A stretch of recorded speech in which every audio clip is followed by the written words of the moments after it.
এই বাড়িটির কথাগুলো আমার কাছে এত ভালো লাগছে, বুঝে না করে কি বুঝে না, একবার কলজের ভিতরে যা লাগছে। তো আনেরও এই বাড়িটির কথাগুলো সম্পূর্ণ শুনুন, দেখুন উনি কি বলে।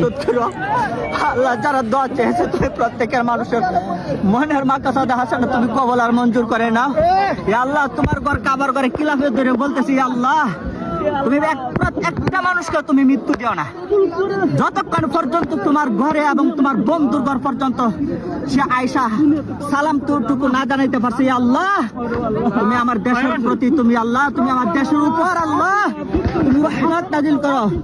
ইয়া আল্লাহ, আপনি গাফফার, আপনার কাবা ঘরের দরিয়া আল্লাহ গিলাফ দরিয়া বলতেছি, আল্লাহ আল্লাহ আমি জানি তুমি আমার হজ কবুল করতেন আল্লাহ, তবে আমার বিশ্বাস এখানে আল্লাহ একজন ব্যক্তি আসছে, তার হজ তুমি কবুল করবে আল্লাহ।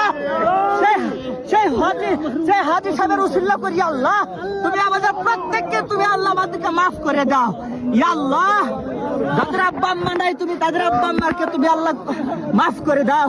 ইয়া আল্লাহ, ইয়া আল্লাহ, যারা অসুস্থতা আছেন আল্লাহ তাদেরকে সুস্থতা দান করেন।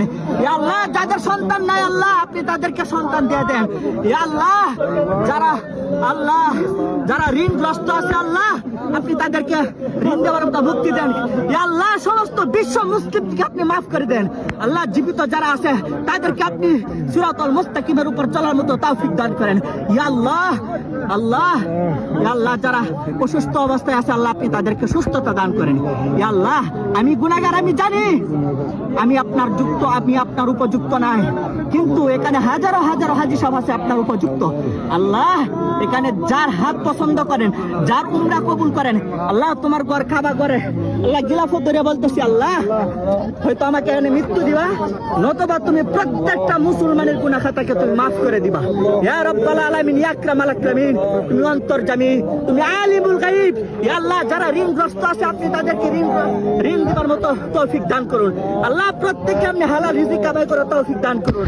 ইয়া আল্লাহ, আপনি সবাইকে হারাম থেকে বাঁচিবার মতো তৌফিক দান করুন। ইয়া রাব্বাল আলামিন, ইয়া আকরামাল আকরামিন, আমরা গুনাহগার আল্লাহ, আপনি গাফফার, আপনি আমাদেরকে মাফ না করলে কে মাফ করবে? আমাদেরকে কে মাফ করবে? আমাদের কে আছে মাফ করা? আমাদের তো কেউ নাই আল্লাহ।